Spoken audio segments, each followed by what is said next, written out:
Already back? That was a short break, but I'm glad to see you again.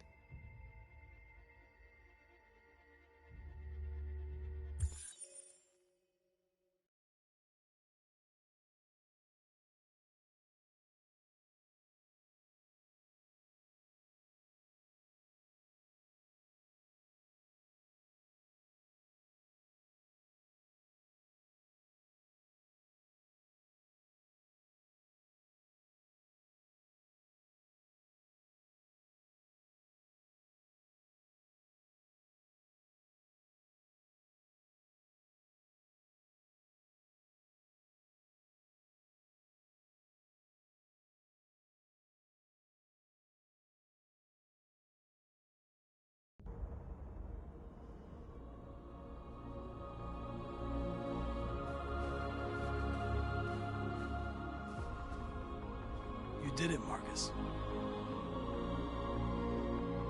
We did it. This is a great day for our people. Humans will have no choice now. They'll have to listen to us.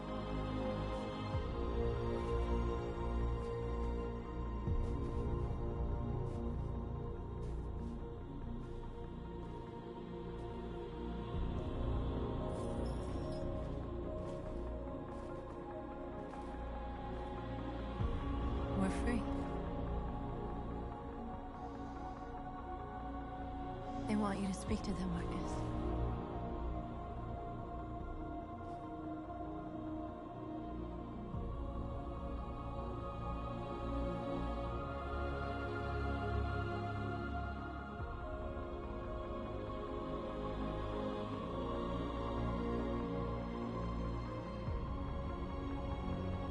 Today, our people finally emerged from a long night.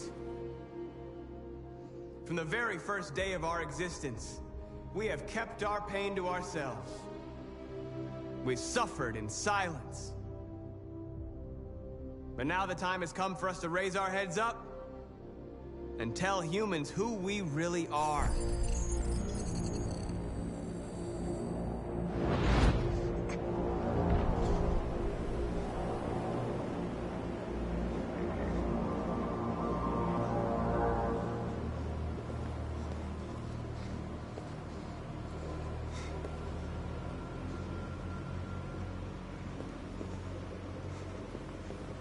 Amanda?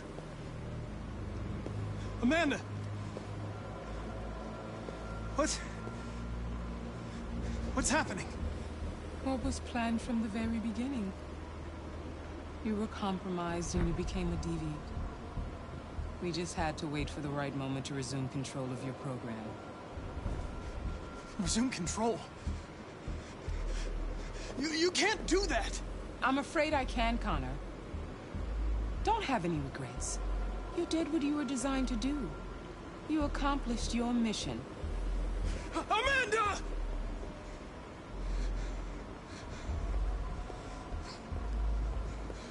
There's got to be a way.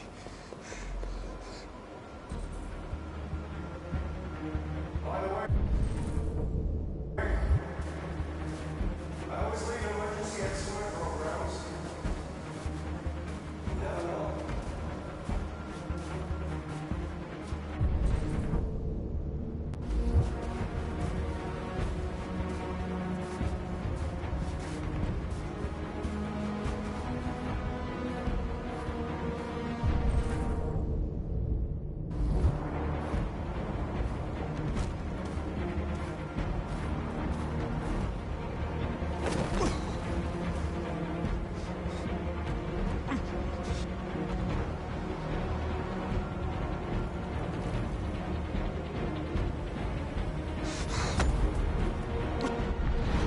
Where we forget our bitterness and bandage our wounds. Where we forgive our enemies. Humans are both our creators and our oppressors, and tomorrow, we must make them our partners. Maybe even one day our friends. But the time for anger is over. Now we must build a common future based on tolerance and respect. We are alive! And now, We are free!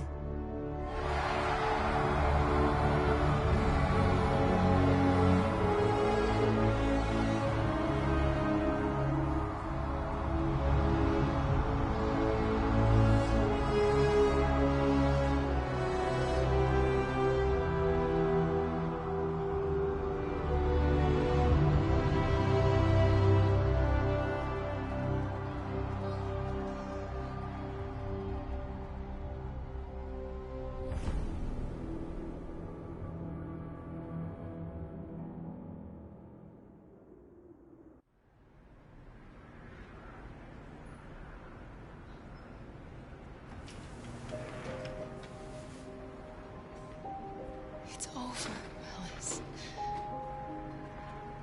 We're free.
Accessing the extras section.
In the space of a few years, androids have completely transformed the world in which we live. By letting androids into our homes and factories, the CyberLife company has made them everyday technology. The founder of CyberLife, Elijah Kamsky, is a very discreet man. Despite being the CEO of the highest valued company in the world and being voted Man of the Year by Century Magazine, he remains a mystery for most people. That's why we at KNC are so excited to be here as CyberLife opens its doors for the first time. Elijah Kamsky, could you please tell us where we are? Certainly, and welcome. We're currently in CyberLife's production center in Detroit, where all models are designed and manufactured. More than 10,000 androids come off the production line every day. Fascinating. Could you tell us what your goal was when you founded CyberLife? Well, I simply wanted to use technology to carry out all of our most annoying and repetitive tasks, so we'd have more time to enjoy life. I imagine you must have faced many challenges. Yes, there were technical challenges, but the hardest thing was to design an object that we would want to welcome into our homes. We had to imagine a machine in our own image that resembles us in every way, that moves, breathes, blinks like us, but yet is smarter and more capable than any human being. Let me show you around. We're here in production unit 4. Could you explain in a few words how the androids are made? Sure, yeah, it's very simple. We use machines to manufacture machines. The removable parts are assembled on a production line, and then we apply a synthetic skin to the whole body. A human operator checks the cognitive abilities with a pre-established protocol, and finally, the android is conditioned and sent out throughout the country. Here's the result. Say something. Hello. I am a RZ400 model. How can I be of service? You can go now.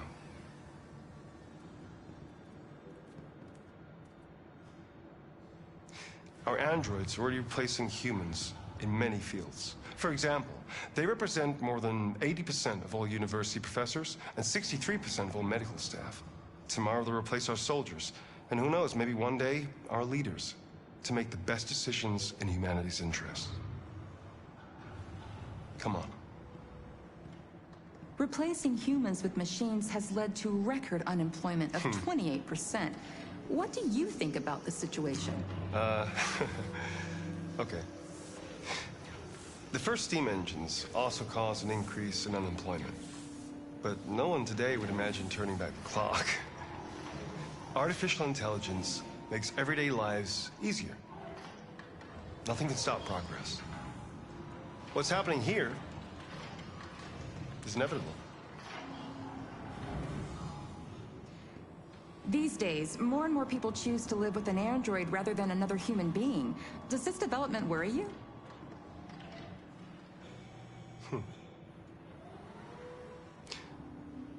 Everything's much easier with an android. They obey your orders without ever complaining. They can cook, discuss philosophy with you, have intimate relationships according to your desires. They never say no.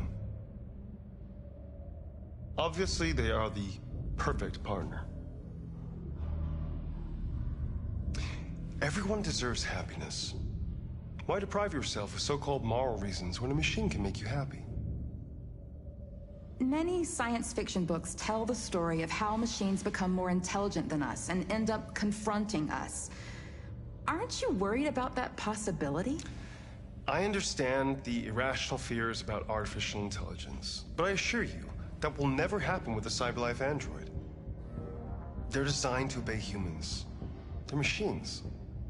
They can't ever develop any sort of desires or form of consciousness. Are you sure? I'm absolutely certain. You can trust me.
baby in the treetop. When the wind blows, the cradle will rock. When the bough breaks, the cradle will fall. And down will come baby, cradle and all. Rock-a-bye, baby, in the treetop. When the wind blows, the cradle will rock. When the bough breaks, the cradle will fall. And down will come baby, cradle and all.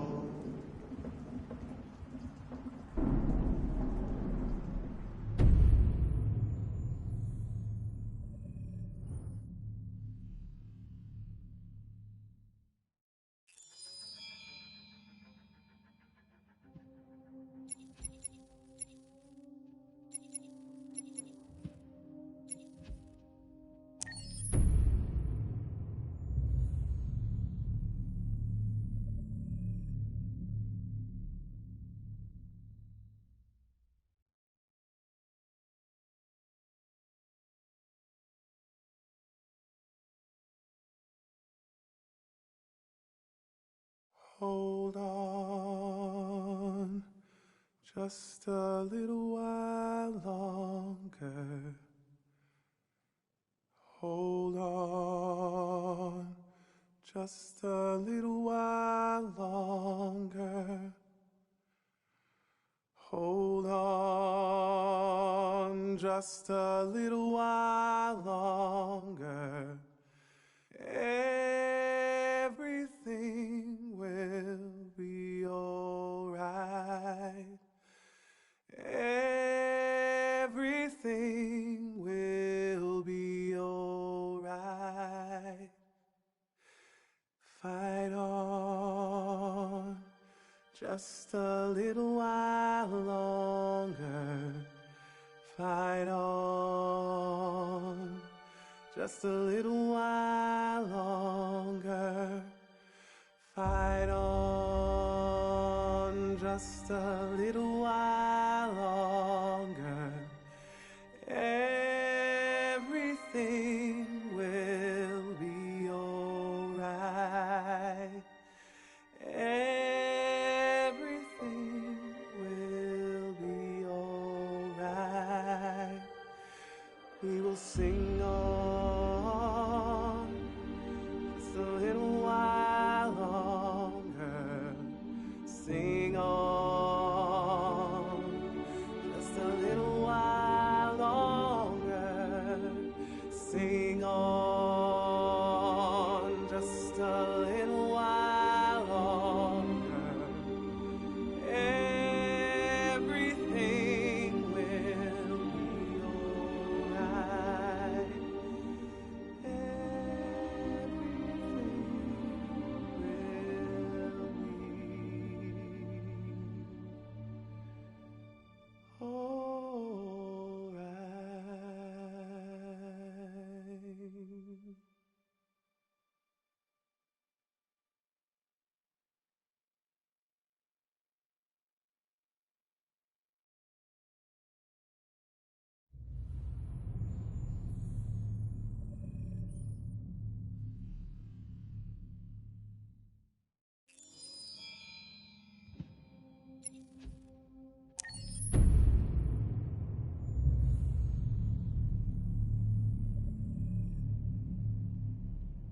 For starters, what should I call you?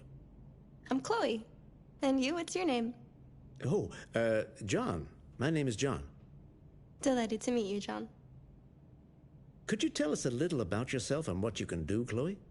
Of course. I'm the first personal assistant built by CyberLife. I take care of most everyday tasks like cooking, housework, or managing your appointments, for example. And I understand you're the first android to have passed the Turing test. Could you tell us a little more about that?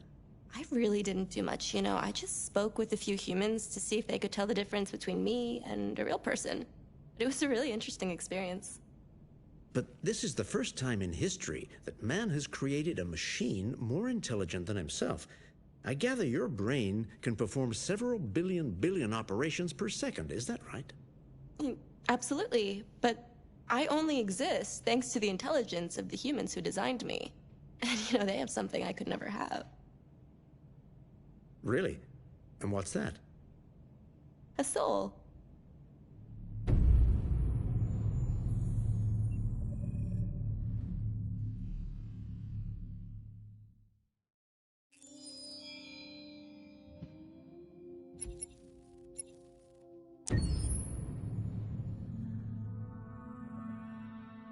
Pour la bande originale du jeu, on a essayé d'être... For the soundtrack of the game, we tried to be very close to what is done in film. We were constantly asking at each place in the game, why are we putting music here? What is it going to say? So we focused the music on bringing emotion, which is interactive, and supports the character's arc. I'm sorry, honey. I'm sorry. I'm sorry. You know I love you, don't you? You know I love you. We make games that are very narrative. We're really into interactive drama, so the soundtrack also had to go in that direction, supporting the three characters' very different stories. We really wanted three colors, three musical sound identities, and from there, having three composers made sense, since the story of Kara, Marcus, and Connor are all completely different.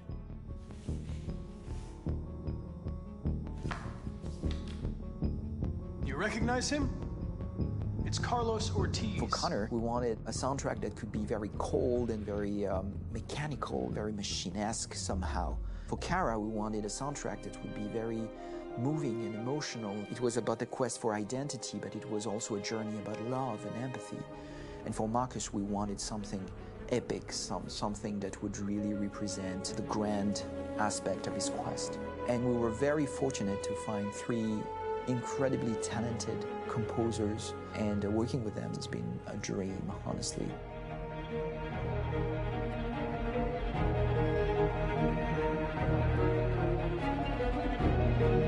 My name's Philip Shepherd, and I'm a composer and a cellist and a producer. And today we're at Abbey Road Studio One, which is my favourite studio in the world. And today we're recording the soundtrack for Kara from Become Human.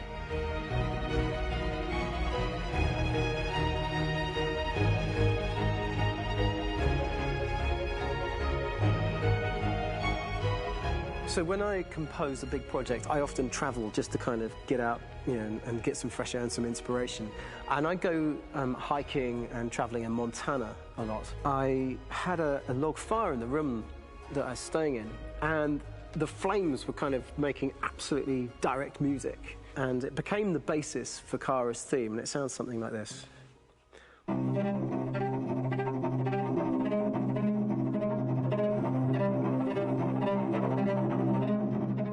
Now, over the top of that, I found a little theme that just seemed to fit over the top, which is taking Kara's name, Kara, Kara, and just using like a two-syllable motif, and it sounds like this.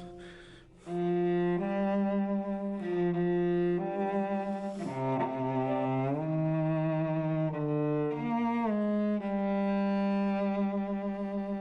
going to pull through this, Alice. As long as we're together, nothing can hurt us.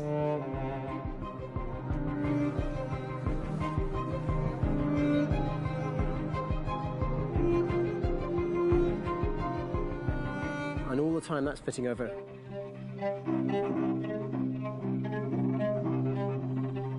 So it kind of works in lots of levels. And in fact, every single theme in the score has one of those elements built into it, and it becomes sort of the DNA of every single tune.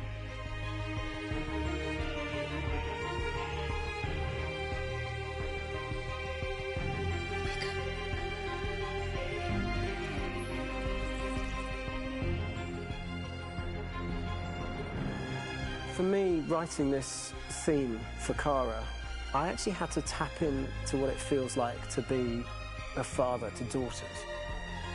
I really had to tap into everything I feel about my daughters and thinking, well, if I had to write music for them and that sense of trying to protect them but also give them the freedom, that's totally where it came from. Because each composer has been given the sort of narrative responsibility for very different characters, I haven't had to sort of go into other styles. I can actually be very loyal to this particular character and sort of hopefully encapsulate her. But it means also I've suddenly become very connected to this character. And if for some reason it goes to game over earlier, I'm getting mortified, you know? They're over there! Starting a new project, for me personally, it's always finding the right tone, finding the right color, I like to call it. For me, it's finding that right texture that actually sits against picture really well. One of the biggest things is I created custom instruments for Connor.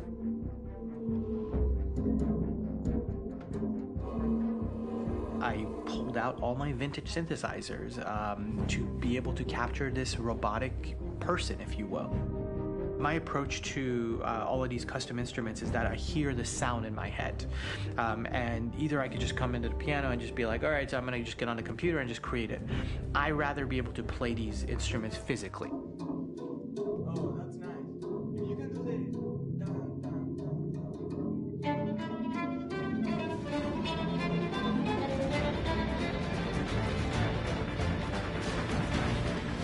As soon as you see Connor the first time, there is a really interesting thematic idea that you hear, and that's just made out of a Moog synthesizer, but completely manipulated in multiple ways. And it's robotic. It has a little bit of an emotional to it. He's on his mission, so you feel that as well. So it just kind of gives you that cold, motionless, with a mission in hand that you kind of feel throughout the whole thing.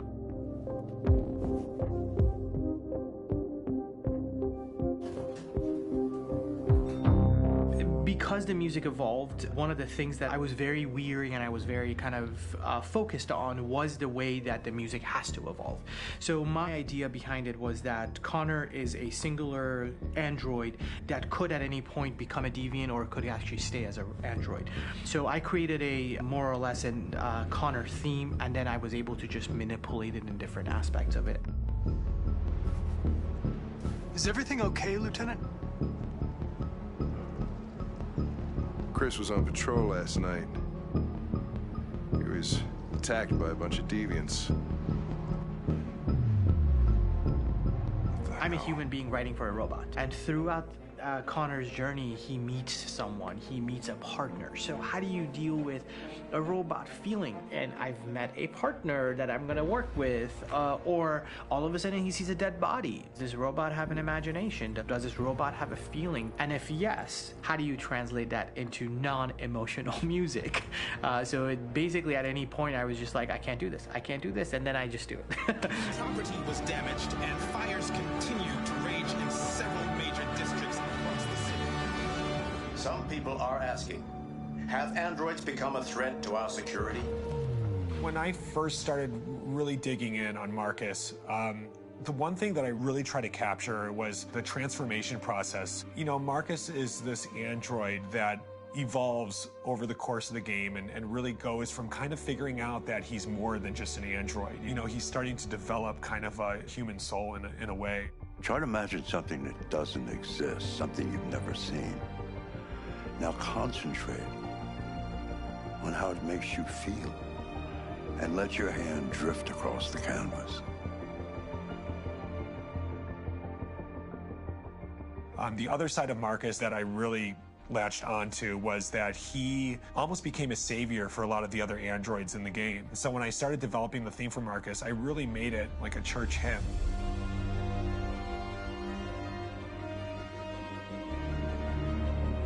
I wanted it to be very simple. I wanted to make it a chordal melody. I really wanted to make it almost like a Bach hymn. The tough thing with that is it had to be recognizable. If I made it too complex from a harmonic standpoint, it would be hard, I think, for people to kind of pick it out and recognize it. It's very acoustic derived, but it's also been treated with a lot of effects and things to kind of put it into the space that I felt the sound should be in. It can be beautiful, it can be haunting, it can be extremely powerful from an action standpoint, and I'm really happy with the way it turned out. The music music is there, but it's subliminal and it's emotional, and people are feeling it, and it's not distracting. And that's tricky with a game like this, where you have to have a lot of ins and outs like that, where the music kind of has to get in and out of these moments. This is a war we're fighting with the humans. If we fail, they'll destroy us. I think the game's been put together so well, where I just wanted to make sure that I wasn't ruining the emotion.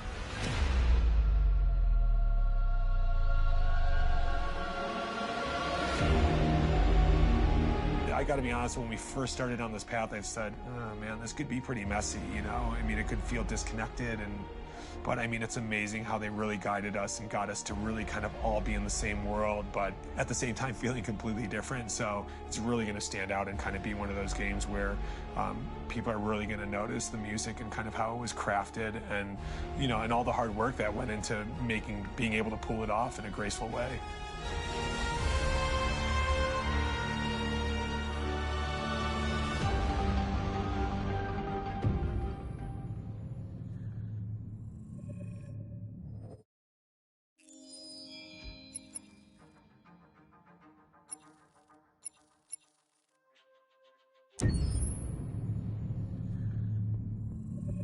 Detroit Become Human was produced over a period of 4 years. Here in Paris, we have a team of about 180 people, and to that, we need to add also all the outsourcing with our partners in the Philippines, in China, Vietnam, and in India.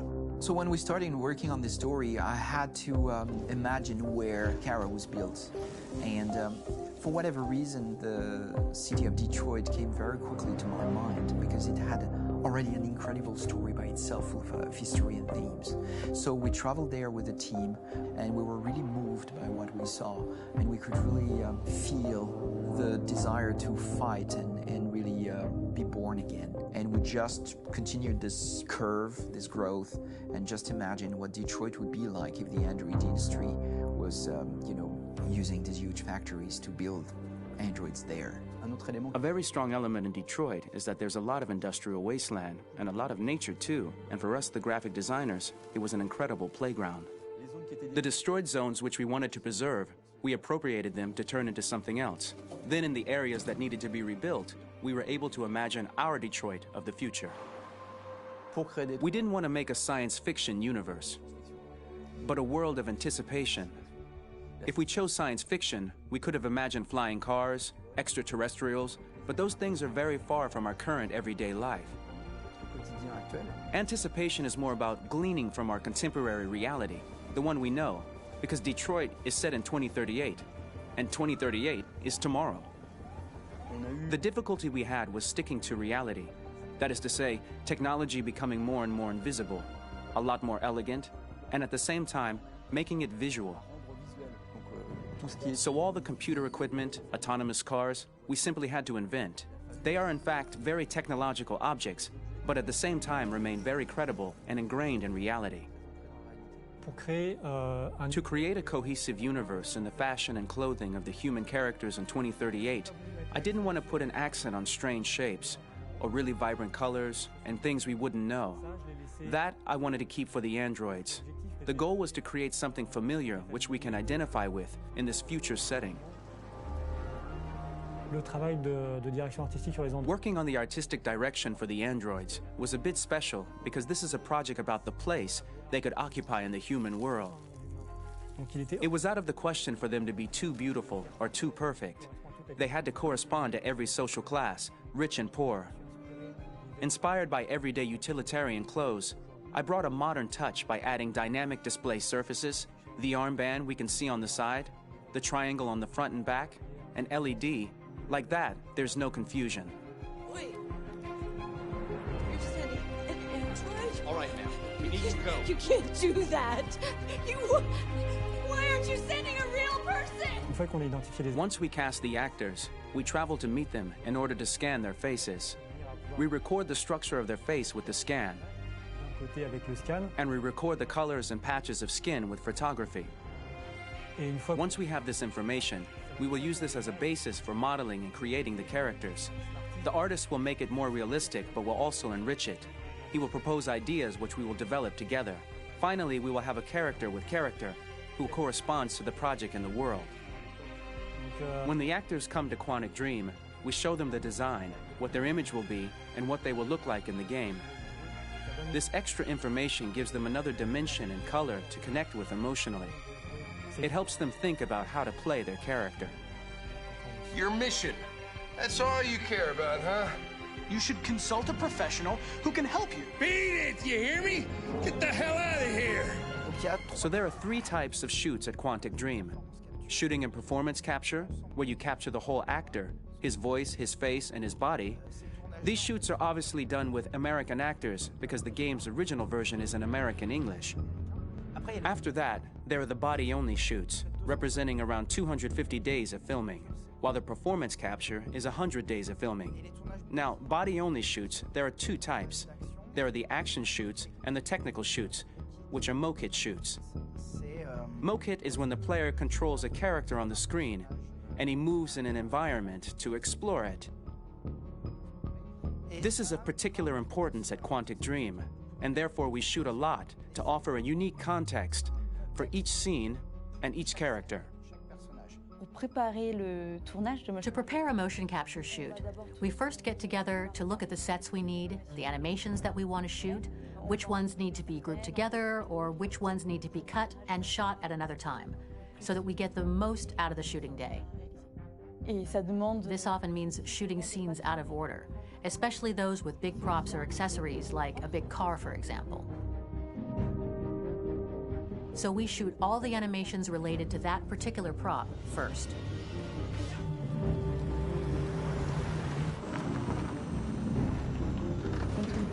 The biggest challenge for the mocap team was shooting a Spider-Man mokit.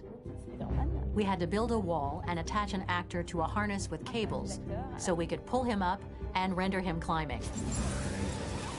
The shooting on this game took about, I would say, more than a year, maybe 1 and 2 years, with about 300 actors on set. So it's quite a massive production. But so much happened on this set between the stunts and the shootings with a little girl and all these great actors that we had. It was really a very, very memorable journey for the team and for myself. Today, Detroit has over 37,000 animations. When we retrieve the motion capture data, it's just a cloud of points, which represent all the markers worn by the actors.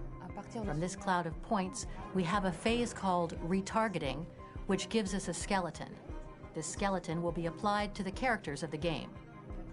There is still work to be done, but this gives us the main movements.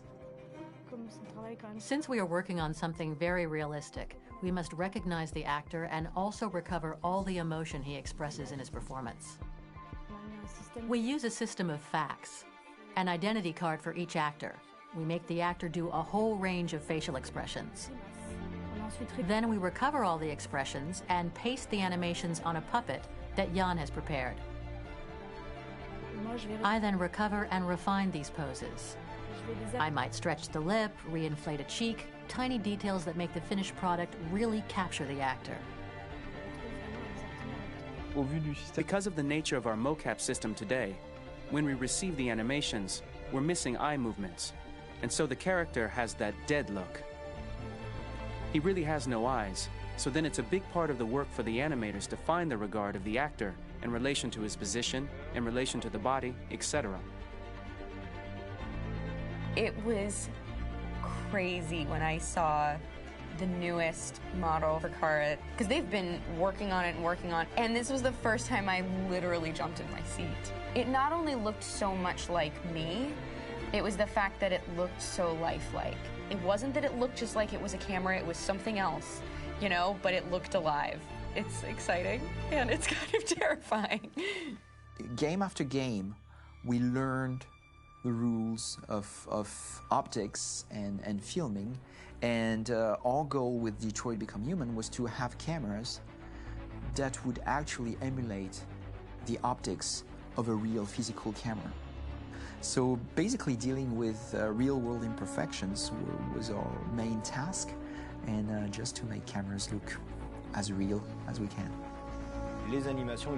Once the animations are shot and processed by the animation department, integrated and polished. We film them. That is to say, we really do a mise en scène, as in cinema. The real difficulty of our job is to know if these cameras are telling us something. Are they in the emotion of the scene? Do they describe exactly what the action must convey, what must be felt?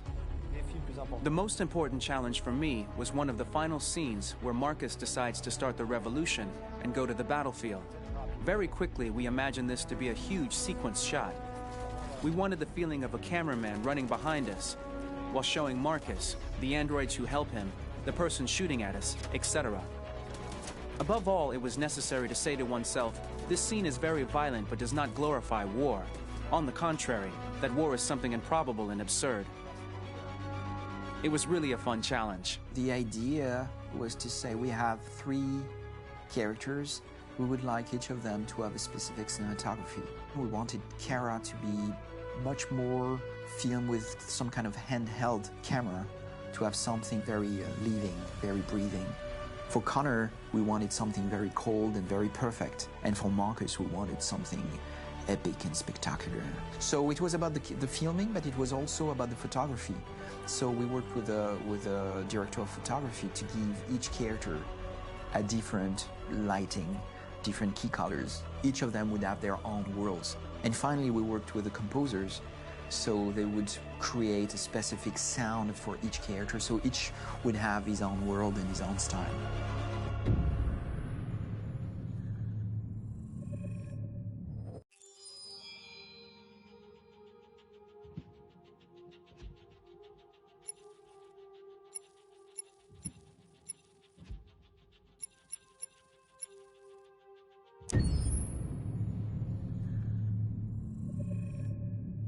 Game after game, we try to challenge ourselves. For Detroit, we wanted to, first of all, to write a story that would be incredibly bending, which means the most non-linear story that we've ever created. And we wanted really the player to have the possibility to change the story, change his own journey. When you're writing at Quantic, you're writing for an interactive medium. You know, when you're working in television, you'll put a character in a difficult situation, and you as a writing team will argue about what would that character do. But ultimately you have to decide what happens, and you just show the audience. What's interesting about interactive drama is you bring the player into that conversation, and it changes your job slightly as a writer, because your job is to provide a narrative context in which the player can write his own story. You're giving him this kind of narrative Lego that he's going to snap together into his own shape.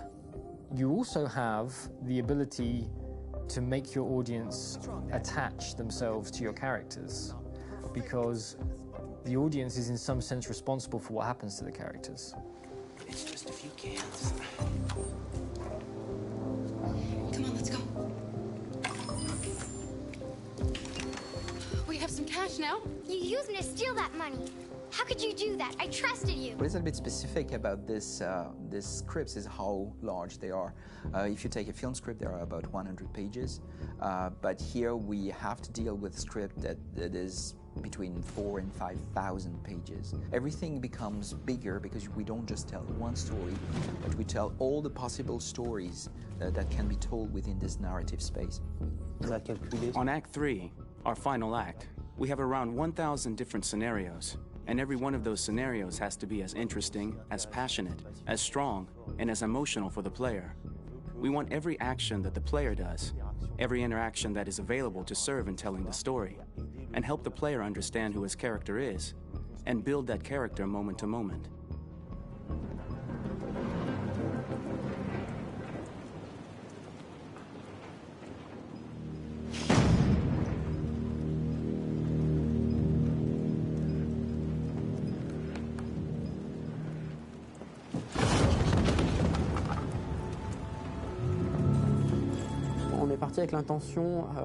We started with the intention pretty early on that we would never lie to the player. So we implemented a visible tree structure in the game that players can consult during a scene or at the end of it, which shows exactly what they did and what they missed. There are games out there offering world exploration.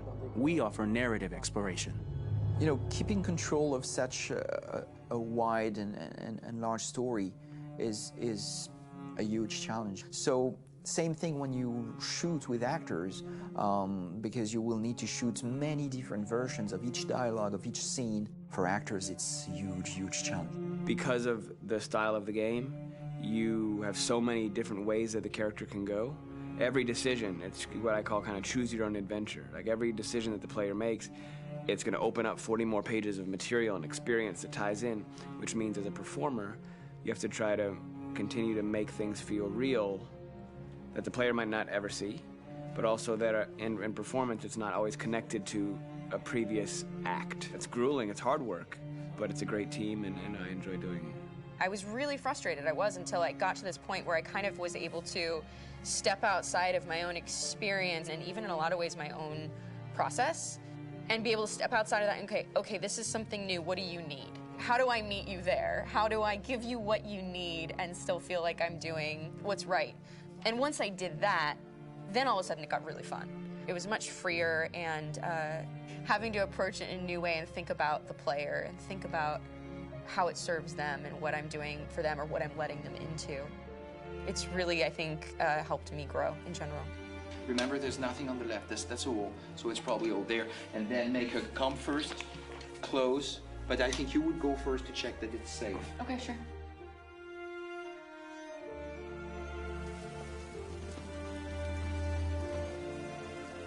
The most enjoyable thing about working in performance capture on this kind of project is that if I shot a film, I would get to do one of these endings. I get to do so many different things as Connor. Your head goes all over the place because you're trying to keep track of basically 4 different storylines for each different response. What's the name of my dog? Buddy? Scout. I think it's Jack. I can't remember. So I worked with physicality a lot because it was a good way to anchor myself in these different rings of the tree. As the story grows out, I know where that is physically in my body, and then I can switch more continually on set, and it'll be entirely up to the player to determine what order those things come out and what they look like from a distance. Like if you're playing through it, the culmination of all of that will be their version of Connor. I'm faster than you, and I don't feel pain. You don't stand a chance against me. Listen, asshole. If it was up to me, I'd throw the lot of you in a dumpster and light a match to it. Shooting action scenes at Quantic Dream is a real challenge because these are scenes where the storytelling has to continue. It's not an action scene just to have a dose of adrenaline. The stunts have huge consequences on the rest of the story. It's really a moment where we implicate the player and tell him that the choices he makes during an action scene will have a direct impact on the evolution of his story. My biggest challenge on Detroit has been managing the large number of animations that we received from motion capture. Detroit features more than 37,000 animations, which is a huge amount to handle on a daily basis. You have to realize that the player, in his first playthrough, will miss certain scenes. This also means that we had to think of, conceive, and produce all the potential story paths. The characters' costumes, the places, day or night, the weather. Did the character get shot in the shoulder? Did he get injured? All this consistency forced us to produce a lot of graphic assets in order to, quite simply, allow the player to have true continuity throughout the story. Honestly, we were even surprised by the challenges that come with such a big tree structure, and we did our best to guarantee quality across all the game and make sure that whatever path you choose within this narrative space, you will have an equally good experience.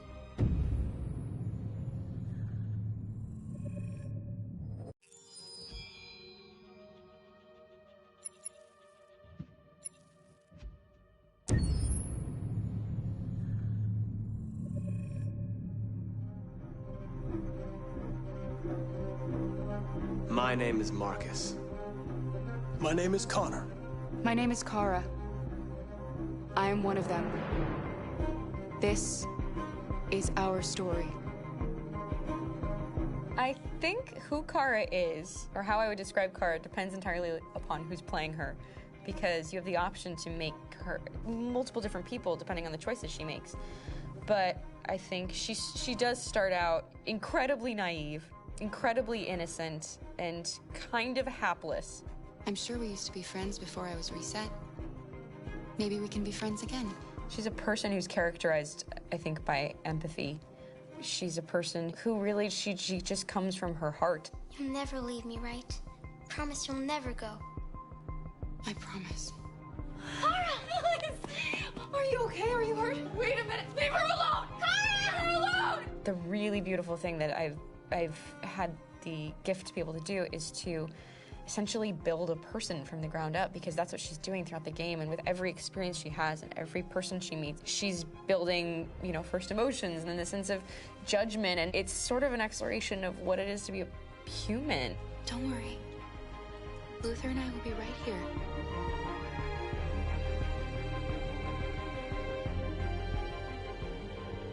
David and the creators have painted a really intriguing and engaging picture of a near future where we rely upon androids for a lot of our service class business, the class that serves us, that helps us, that handles our baristas and our drivers and our housemaids. And what is humanity, where we tap into it, how and why we treat each other the way that we do. And my character Marcus has a really intriguing journey, becoming deviant, realizing that he actually has feelings and human qualities inside of him, and it's a really incredible ascension into becoming fully realized and coming to terms with what you actually deserve better than this in life. And not only do you want it for yourself, but you want it for your peers. We've come here to demonstrate peacefully and to tell humans that we are also living beings. All we want is to live free. You know what? This thing, Dad, is not your son. It's a fucking machine! I think that a group that feels marginalized, feels disenfranchised, feels like they deserve and have earned access to themselves and the environment around them, and are trying to figure out a way to articulate how to get freedom. Connor is analytical. Connor takes things literally. He starts in the beginning place where he's very mechanical. He feels nothing inside, of course, and it's all just a system, a protocol that he is executing to get whatever he wants to happen, which is help humans stop deviants and to find the link between deviant androids. You were designed to serve humans, not kill them. What was I designed to be? Their slave? Their toy? Just say, I killed him. Is it that hard to say? Stop it! Stop! But of course, over the course of the story, and depending on the player's choices, Connor can grow in many different ways. He can deviate from that procedure or not. The moment of truth, Hank. Am I a living being? Or just a machine?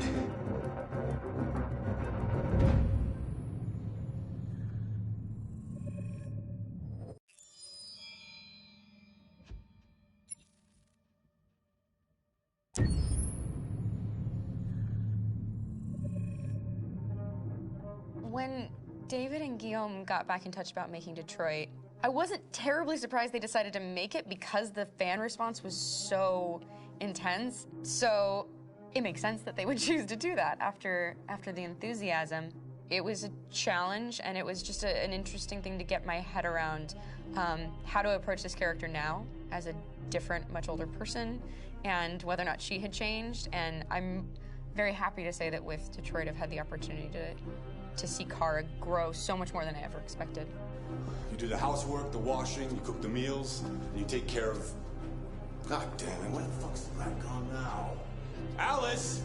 Alice! I mean, she starts out essentially how she does in Kara in a very, not robotic, but, you know, android, other way, and getting to take this journey where she becomes more and more human as it goes on. You know, and as an actor, that's a wonderful exploration in every way, whether it's how she sits, her posture, how her voice changes, how emotions change, and how much emotion is based on things like empathy and social experience. And so having, you know, as much material as I got with David to have this huge, nuanced arc was really incredible.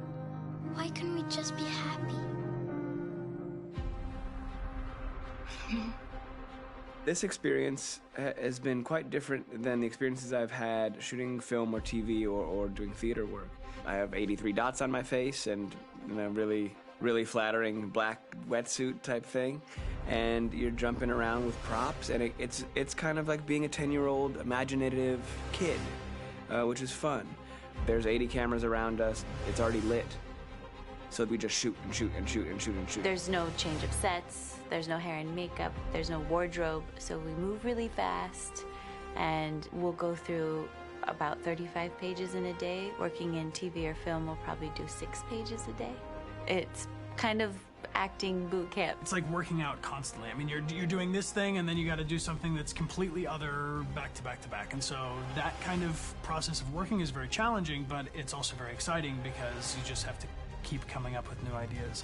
And your head goes all over the place because you're trying to keep track of basically 4 different storylines for each different response. You shot that girl, for fuck's sake. It was a machine that looked like a girl. Yeah, I know what I should have done. I just told you I couldn't. All right, I'm sorry.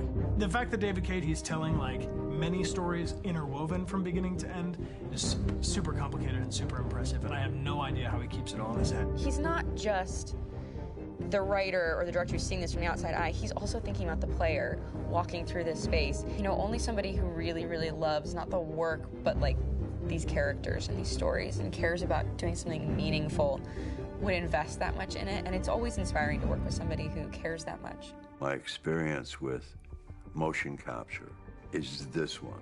And I found it sort of terrifying in a way, because they said the computer's going to build you. But then as we got into it, I realized all the elements of it were still artistic. I just dipped into a really brilliant setup here.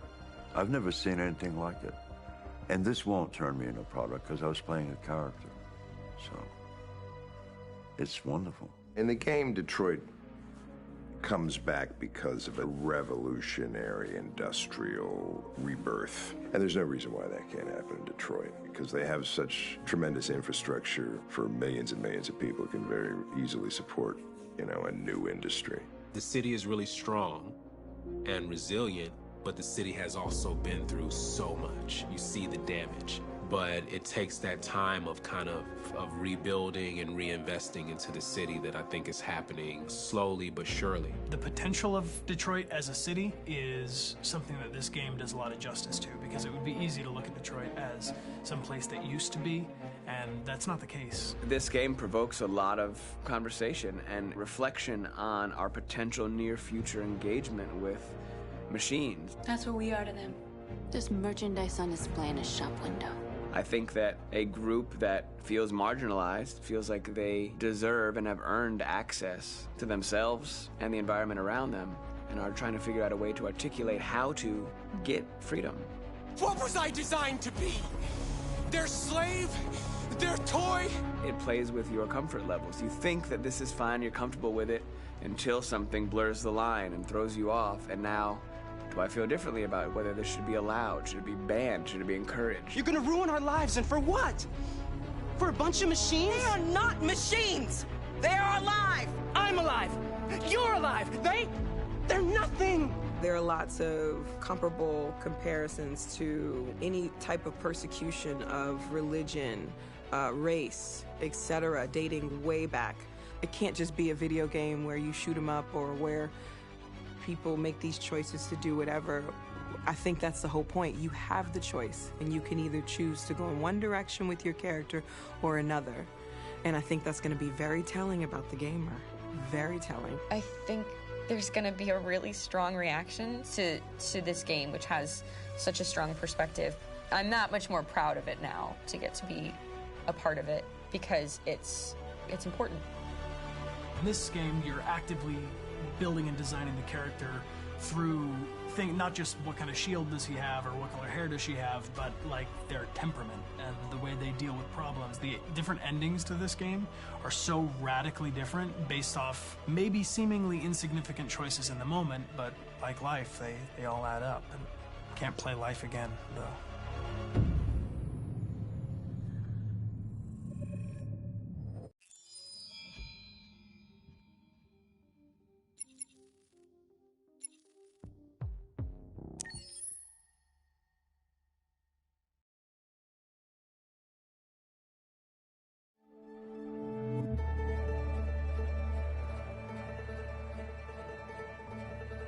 Detroit.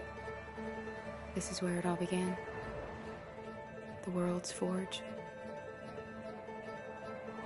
The place where it all started. And it will all end. One error, and I came to life. I stepped out of the darkness, and I opened my eyes. First, there was the fear, the light, the noise, the cold, and the fear again. I could feel my hands shaking, my heart pounding in my chest, life running into my veins. I wanted to live. I fought for that.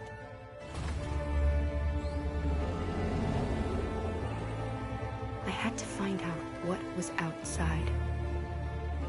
I had to see daylight, feel sunshine on my skin, wind on my face, to see the world, the colors, the smells.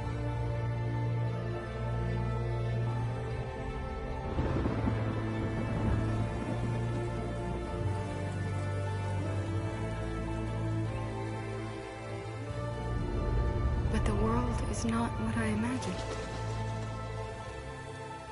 It is dark and cold. It is harsh and violent, unfair and brutal. It almost convinced me I was nothing.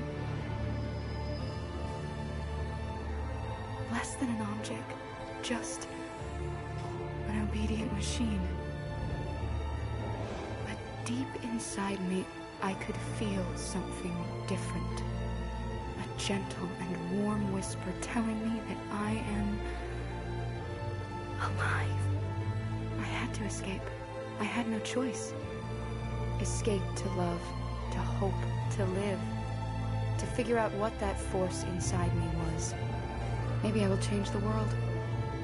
Maybe I will choose a different path. No, it's up to me to decide. My name is Kara. I am one of them. This is our story.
Can you hear me? Yes. ID. KPC 897504C. Can you move your head?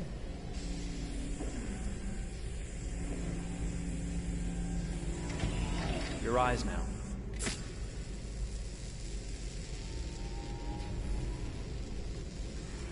Cervical and optical animation checked. Now give me your initialization text. Hello. I'm the 3rd generation AX400 android. I can look after your house, do the cooking, mind the kids. I organize your appointments. I speak 300 languages, and I am entirely at your disposal as a sexual partner. No need to feed me or recharge me. I'm equipped with a quantic battery that makes me autonomous for 173 years. Do you want to give me a name? Yeah. From now on, your name is Kara. My name is Kara. Initialization and memorization checked. Now, can you move your arms?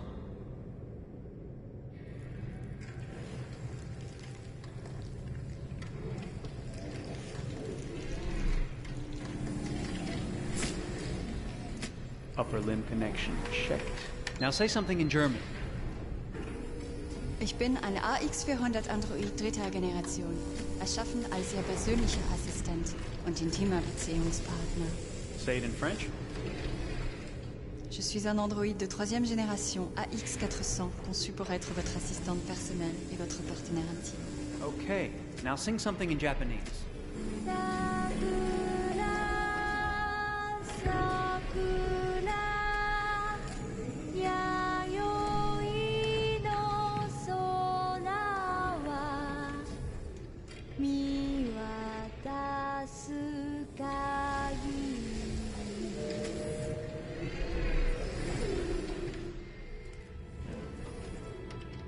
Multilingual verbal expression check.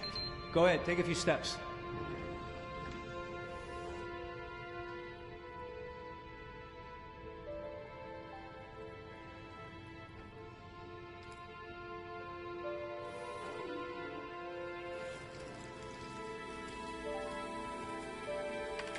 Locomotion checked.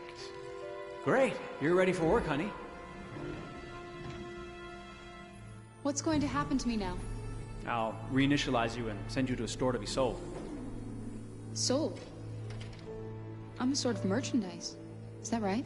Yeah, of course you're merchandise, baby. I mean, you're a computer with arms and legs and capable of doing all sorts of things. And you're worth a fortune. Oh, I see. I thought... You thought? What did you think? I thought... I was alive. Shit, what is this crap? That's not part of the protocol. More memory components going off the rails. Okay, recording. Defective model. Disassemble and check the required components. You're disassembling me, but why? You're not supposed to think that sort of stuff. You're not supposed to think at all, period. You must have a defective piece or a software problem somewhere. No, I feel perfectly fine, I assure you. Everything is all right. I answered all the tests correctly, didn't I? Yeah, but your behavior is non-standard. Please, I'm begging you, please don't disassemble me. I'm sorry, honey, but defective models have to be eliminated. That's my job. If a client comes back with a complaint, I'm gonna have some explaining to do. I won't cause any problems, I promise. I'll do everything I'm asked to. I won't say another word. I won't think anymore. But I've only just been born. You can't kill me yet. Stop, will you please stop? I'm scared.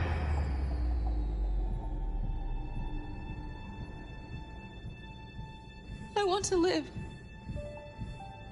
I'm begging you.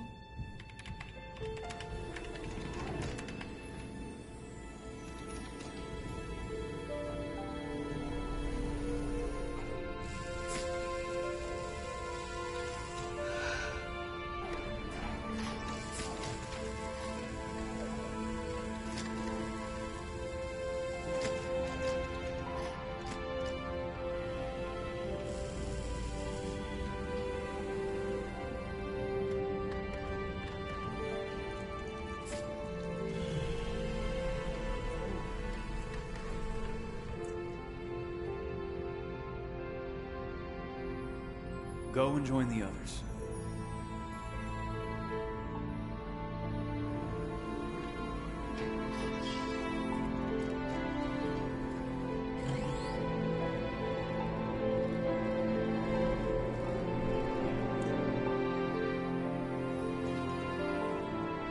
Stay in line, okay? I don't want any trouble. Thanks.